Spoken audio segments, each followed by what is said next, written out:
오늘 10장의 말씀은 사실 암몬과 모압의 이야기로 시작을 합니다. 이 모압과 암몬은 우리가 오늘 눈여겨서 좀 살펴봤으면 좋겠는데 여러분 모압과 암몬이요 어딘지 아세요? 이들이 창세기 19장에 나오는 그러한 민족입니다. 아브라함의 조카 롯이 로또의 당첨이 되죠. 그래서 소돔과 고모라를 향하여 출발하게 됩니다.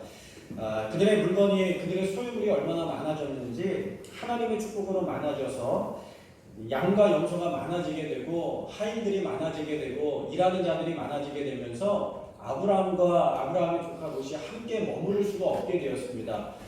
그래서 그들이 갈라지게 되죠. 바라기는 우리 오각교 모든 성도님들도 하나님 주시는 축복으로 말미암아 풍성하여 차고 넘치게 되는 놀라운 역사가 있게 되기를 주님의 이름으로 축원합니다. 우리 교회도요 이 자리가 꽉 채워져서 정말 차고 넘쳐서 도저히 자리에 앉을 수 없게 되는 하나님의 역사가 나타나게 될 줄 믿습니다. 자, 그 아브라함이 참 신사적인 사람입니다. 이 롯에게 조카에게 양보합니다. 너가 우하면 나는 좌하고 너가 좌하면 나는 우하리라. 얼마나 젠틀해요.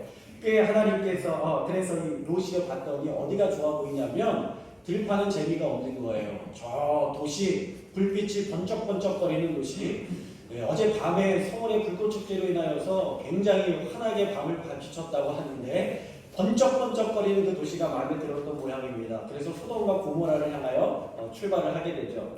근데 땅에 문제가 생겼습니다. 그 땅이 죄악이 가득했어요. 그러니까 하나님께서 그 땅을 심판하시는데 유황과 불로 심판을 하시는데 하나님을 사랑하는 이 롯을 하나님께서 사랑하셔서 천사들을 먼저 보내주시사 경고하게 하시죠. 경고를 받았습니다. 그곳에서 급하게 모든 재산을 두고 땅을 두고 도망을 하게 되는데 도망을 하다가 간신히 목숨은 건졌지만 땅도 잃어버리고 재산도 잃어버리고 아내도 잃어버리고 그 아내가 뒤돌아보았다가 소금 기둥이 되지 않습니까? 그 아내도 잃어버리고 딸 둘만 간신히 건져서 광야로 나와서 굴에 숨어서 지내게 됩니다. 그리고 나서 이룬 민족이 누구냐? 바로 모압과 암몬 족속입니다. 그러니까 아브라함의 조카 롯의 자손들이라고 할 수 있겠죠.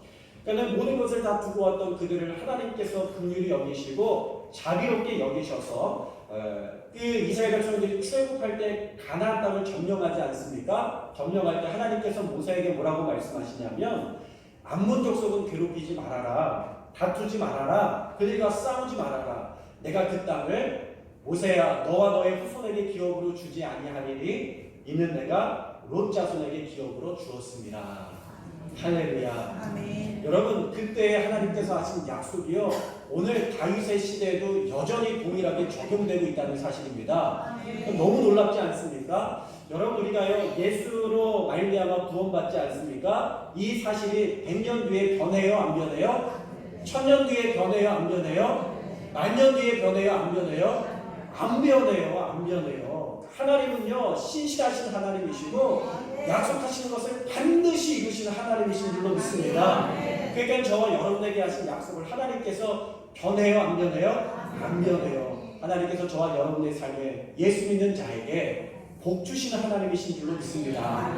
그 약속 붙들고 살아가면 우리가 그 모든 축복을 다 받게 되는 거예요. 자, 그래서 이 다윗이요 모압과 암몬 자손을 특별히 여기는데 오늘 말씀의 시작에 보면은 누가 죽냐면 이 암몬의 왕이 죽습니다. 암몬의 왕이 죽고 그의 아들 하논이라는 사람이 왕이 돼요. 그 왕이 죽었으니까 다윗이 어떤 마음이 드냐면 자비로운 마음이 들어서 사절단을 보내요. 조문객을 보내요. 위로하게 합니다. 그런데 이 하논이요 어떻게 하냐면 이 다윗이 보낸 사절단을요 사절을 냈어요.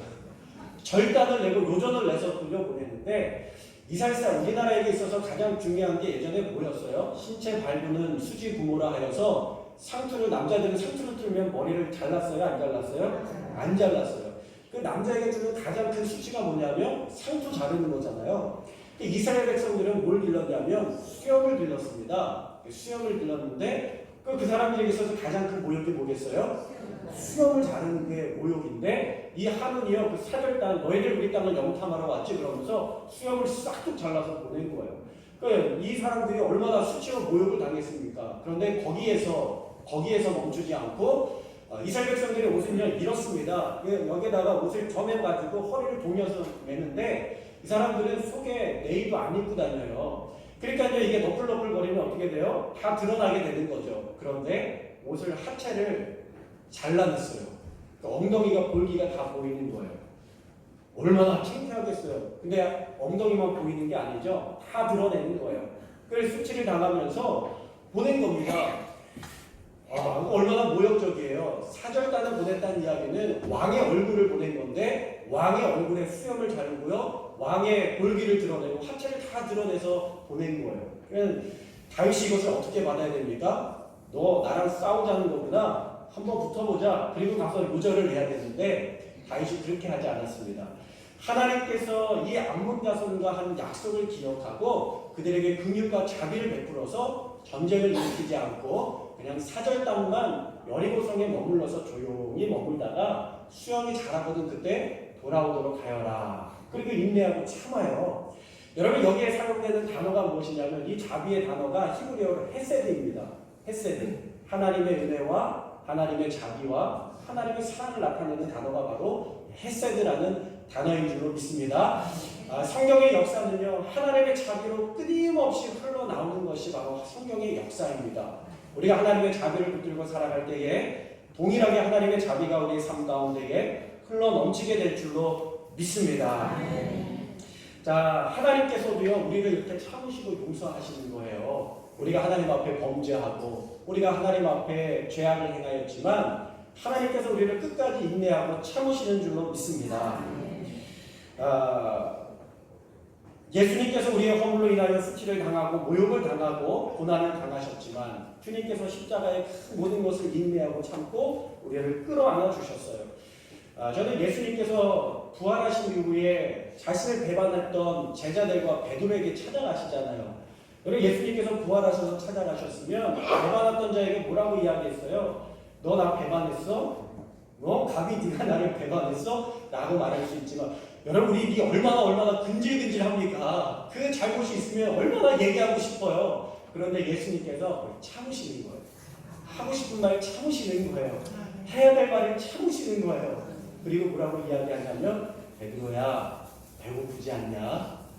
내가 조반을 준비했으니 와서 먹어라. 그리고 밥을 먹으시는데 여러분 베드로의 눈에 눈물이 났을까요? 안 났을까요? 이 눈물이 날 수밖에 없어요. 사람들을 감동시키는 것은요 이겁니다. 그 사람이 잘못한 것을 지적하고 그 사람이 잘못한 것을 드러내고 얘기해줘서 바뀌는 거 하나도 없어요. 참고 인내하고 더 인내하면서 그냥 모른 척하고 배고픈 거 먹이고 품어주고 너그러이 용서해줄 때에 그 사람의 인생은 바뀌는 인생이 되는 줄로 믿습니다. 자, 오늘 주님께서 우리를 참아주신 것처럼 우리도 헤세드, 이 자비와 은혜를 붙들고 살아가시는 오학교의 성도님들이 다 되시기를 주님의 이름으로 축원합니다. 여러분 그런데요 도둑이 재발저린다는 말 들어보셨어요? 도둑이 재발저린다고 암몬 자손이 그 일로 인하여 스스로 두려워했습니다. 이제 다윗이 나를 치면 어떡하나. 하여튼 죄를 저지른 사람은요 편하게 잠을 잘 수가 없어요. 그게 두려워가지고 어떻게 하냐면 다윗이 우리를 미워하겠구나 생각을 하고는 아람 사람들에게 용병을 청해서 고용하게 됩니다. 돈을 주고 그 사람들이 데려다가 고용하게 되는데 그 숫자가 몇 명이냐면 33,000명이에요. 엄청나게 많은 용병을 데리고 온 것이죠. 자, 암몬과 아람의 연합군이 다윗을 치유하여 쳐들어왔습니다. 그때도 사실 다윗은 복수하라고 하지 않고 본인이 앞장서 나가지 않고 요압 장군을 대신 보냅니다. 너가 나가라. 나는 저들을 싸울 수 없고 하나님이 용서하시고 하나님께서 자비를 베풀으셨던 저들을 내 손으로는 해야 할 수 없다. 그래서 요압을 대신 보내게 돼요. 또 요압이 선봉에 섰는데 그리고 하나님께 다윗이 선봉에 서지 않는 것은요 이 전쟁은 나에게 속한 것이 아니라 하나님 앞에 속한 것이라는 것을 그가 분명히 알았기 때문입니다. 근데 이 전쟁이 얼마나 힘든 전쟁이었든지 이 전쟁에 능한 요압마저도 그의 아우 아비새와에게 뭐라고 이야기하냐면 내가 밀리면 너가 와서 돕고 너가 밀리면 내가 가서 돕겠다 이렇게 이야기를 하면서 누가 먼저 이기냐가 아니라 누가 먼저 밀리냐 이야기하는 거예요. 내가 밀리면 너가 와서 도와야 돼. 너가 밀리면 내가 가서 도울게. 승패를 알 수 없는 전쟁 가운데 이 두 사람이 나가게 되는 것입니다. 그러면서 그들이요 이렇게 고백을 해요. 12절의 말씀인데 다 같이 한 목소리를 읽도록 하겠습니다. 자, 12절입니다. 시작. 너는 강하여라. 우리가 우리의 성과 우리의 하나님의 성도들을 위하여 강하게 하라. 여호와께서 선히 여기시는 대로 행하시기를 원하노라. 아멘. 여러분 다윗의 요압의 인생 가운데 사실 어찌 보면 처음 하나님 앞에 드리는 기도가 나옵니다. 요압이 하나님 앞에 엎드리고 하나님의 뜻을 구하고 하나님 앞에 자신의 모든 인생을 다 맡기는 거예요. 생명을 맡기는 거예요. 요압마저도 그가 전쟁의 승패를 하나님 앞에 맡기는 것입니다. 우리가 승패를 알 수가 없구나. 용기를 내고 뒷일은 하나님 앞에 맡기자. 여러분 그런데 놀라운 일이 벌어졌습니다. 싸우기도 전에 아람의 용병들이 도망하기 시작했어요. 하나님께서 그들의 마음을 두렵게 하셔서 떠나가게 하신 줄로 믿습니다. 여러분 그 모습을 보면서 전쟁을 걸어왔던 이 암몬 자손들도요 도망하게 됩니다. 꽤 수많은 전사자들을 내고 이 다윗의 나라가 쓰러질 수도 있었던 이 중요한 순간에 하나님께서 역사하셔서 싸우지도 않고 승리하는 놀라운 은혜를 경험하게 되는 줄로 믿습니다. 하나님의 자비의 약속의 말씀을 붙들었더니 하나님께서 다윗의 가문에게도 동일한 자비를 내려주셔서 승리하게 하신 것입니다. 여러분 이 말씀을 보면요 우리가 성경의 말씀이 하나가 기억나야 되는데 우리가 지난주에 봤던 말씀 7장 말씀에서 하나님께서 다윗에게 하신 약속의 말씀을 다시 생각하게 합니다. 무엇입니까? 내가 너를 위하여 집을 세우리라. 내 나라를 왕위를 견고하게 하리라. 하나님 약속해 주셨고 하나님께서 약속하신 대로 하셨어요? 안 하셨어요? 이루신 것입니다. 우리 사랑하는 오각교회 성도 여러분, 저는 저와 여러분이 하나님의 약속을 붙들고 사는 언약 백성이 되기를 소원합니다. 주님의 약속을 붙들고 살아갈 때 우리의 가정, 우리의 후손, 우리나라와 민족, 여러분이 우리가 100세까지는 살 수 있을지 모르겠지만 100년, 200년 살 수 있겠습니까? 우리가 아무리 자녀를 사랑해도요 100년 이상은 돌봐줄 수가 없어요. 그러나 하나님 앞에 맡기면 하나님께서 우리의 자손들을 돌봐주시고 우리의 후손들을 책임져 주시는 줄로 믿습니다. 그게 믿음의 사람들의 특징이 있는데 기도하는 것입니다. 옆에 사람하고 인사하겠습니다. 기도합시다. 여러분 기도할 때 중요한 게요 누구에게 기도하느냐가 참 중요해요. 믿지 않는 사람들도 기도하거든요. 돌에다 기도하고 나무에다 기도하고 절에 가서 기도하고요 물 떠놓고 산신령에게 기도하고 자기에게 기도합니다. 누구에게 기도하는가가 참 중요합니다. 어떤 목사님께서요 산에 가셨어요. 새벽 기도가 끝나고 새벽에 밤에 깜깜할 때 산에 이른 새벽에 올라가셨습니다. 사람이 아무도 없어요. 한참을 올라갔는데 갑자기 배에서 신호가 온 거예요. 그 배에서 꾸룩하고 신호가 왔어요. 근데 아무리 찾아봐도 산에 화장실이 없는 겁니다. 그렇게 주위를 둘러봤는데 화장실만 없는 게 아니라 사람이 없어요. 사람이 없어요.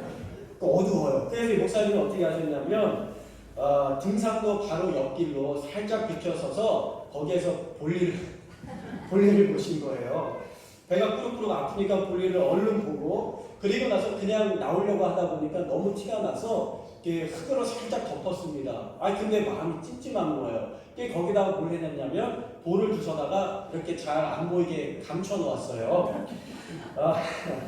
그리고서는 이제 등산을 편안한 마음, 가벼운 마음, 얼마나 몸이 가벼워졌겠습니까? 사뿐사뿐 올라가지고 정상에 딱 올라가서 신선한 공기를 딱 마시고 그리고 나서 이제 내려오는데 내려다 보니까는 이제 해가 뜬 거예요. 그래서 해가 뜨니까 사람들이 많이 올라오는 게 보였습니다. 근데 목사님 내려다 보니까 범죄자들이요 자기가 범죄한 것이 항상 궁금하다고. 어디가 궁금해요? 사건을 치는 것이 너무 궁금한 거예요. 그 내려와가지고 이렇게 살짝 이렇게 걷는줄로 보는데 어떤 일이 벌어졌어요. 사람들이 거기에서 빌고 있는 거예요. 사람들이 올라오다가 돌탑이 있는 것을 발견하고서는 거기다가 돌을 하나 올려놓고서 빌고 또 그 다음 사람이 올라와서 돌을 올려놓고서 빌고 처음에는 요만했던 돌탑이 나중에는 이만해져가지고요. 굉장히 심각한 돌탑으로 변해 있는 겁니다. 그래서 사람들이 와가지고 줄지어서 돌탑을 자꾸 기도하는데 우리 아들 잘 되게 해주십시오. 건강하게 해주십시오. 그러면서 우리가 빌고 있더라는 거예요. 여러분, 우리가 세상에 나가서 살아있는 하나님 앞에 빌지 않고 나무에 절에 가서 기도하고 생명이 없는 곳에서 빌고 기도하는 것이 이 길의 모습과 무엇이 다르단 말입니까? 이때 찬양, 생각나는 찬양이 있습니다. 굉장히 은혜로운 찬양인데 이런 찬양이에요. 난 참 바보처럼 살았군요. 난 참 바보처럼 살았군요. 제가 이 노래 들어봤더니 계속 이것만 반복하더라고요.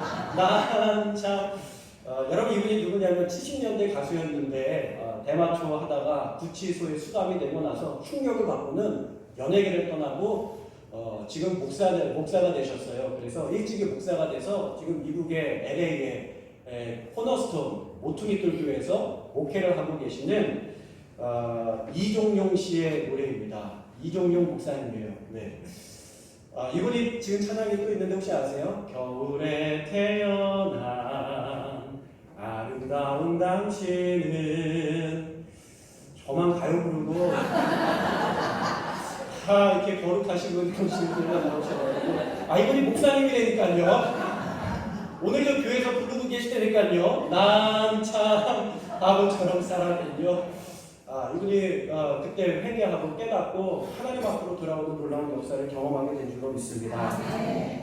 여러분, 우리가 누구에게 기도해야 되느냐? 살아계신 하나님 앞에 기도할 때에 하나님께서 역사하시고 응답하시고 들으시는 줄로 믿습니다. 다윗이 평생의 고백이 그거잖아요. 여호와는 나의 반석이시요 나의 산성이시요 나의 요새이시니 내가 영원토록 하나님을 찬양하리로다. 이 찬양의 고백이 우리와 함께 모든 성도님들에게 동일하게 부어지게 되기를 주님의 이름으로 축원합니다. 축원합니다. 기도하겠습니다.